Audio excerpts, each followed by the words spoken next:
Let's go over the social influences of music. Hi, my name is Kanai Houston and I'm your sober coach. Time to get off the bench and into the game. Today we're going to be doing the song Young, Wild, and Free by Wiz Khalifa featuring Bruno Mars. It's catchy, it's fun, it's lighthearted, yet it is like pro-addiction. Ooh, this is deep. So what, we get drunk, so what, we smoke weed, we're just having fun, we don't care who sees. So what, we go out, that's how it's supposed to be, living young and wild and free. There's an aspect to substance use and abuse that truly does feel regal. That substance use and abuse does come with a form of community.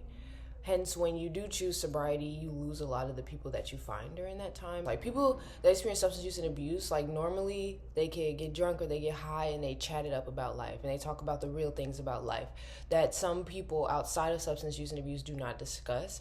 But that doesn't mean there aren't people that are sober that would love to chat it up and discuss life, hear you rant and vent about things, and validate your experiences. Like, there's a community and a sense of realness and honesty that happens between substance use and abuse that you can't find while you're sober. For the damn with your bitch smoking gray.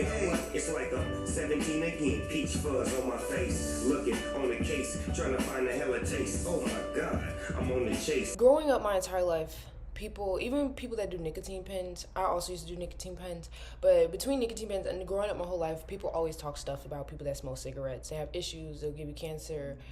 Also insinuating that they're not intelligent because they're doing something that can give them cancer.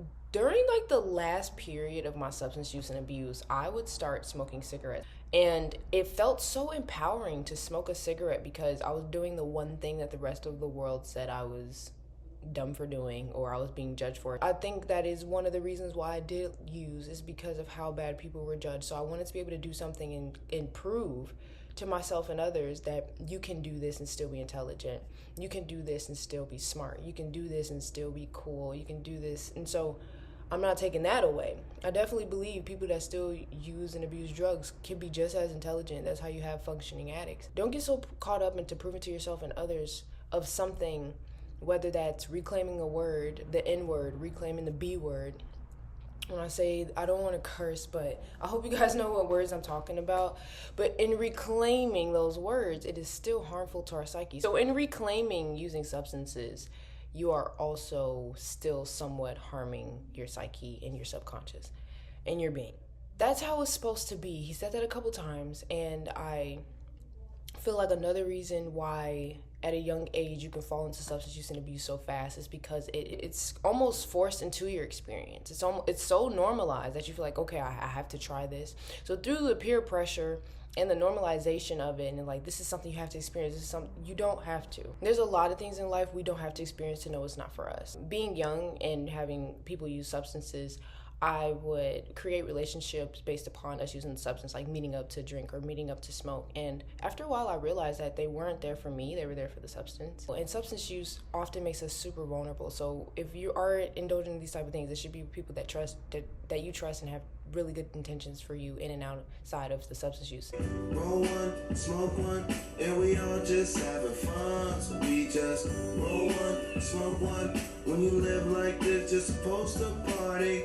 Roll one, smoke one, and we all just having fun. So we get drunk, so we smoke weed, we're just having fun, and we don't care who sees.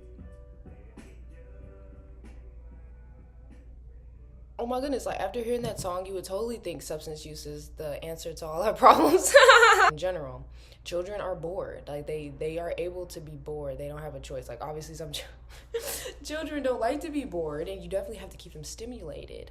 But it's the same thing you have to do for yourself. When you're bored, you have to find other things to do to keep your mind stimulated that does not involve substance uses.